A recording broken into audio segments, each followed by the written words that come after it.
মেয়েদের স্বাধীনতা যদি বলেন তাহলে ওই যে 15 দিন বা এক সপ্তাহের জন্য ছুটি নিয়ে বাপের বাড়ি যাওয়া, আর সেখানে যে সারাদিন ল্যাদ খেয়ে পড়ে থাকা।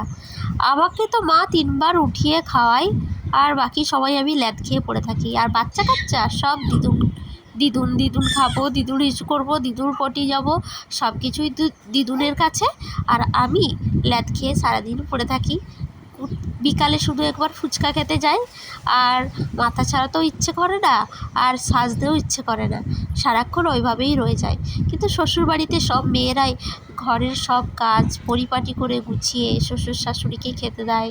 হ্যাঁ, পরিবারে আরও সদস্য যাদের আছে, হ্যাঁ, তাদেরকে সবাইকে দেখে। শুধু আমার না, এটা প্রত্যেক মেয়েদেরই হয়, যে এই 10 দিন বা 15 দিন বা এক সপ্তাহের জন্য বাপের বাড়ি যেয়ে একটু স্বাধীনতার মতো স্বাধীনভাবে থাকার।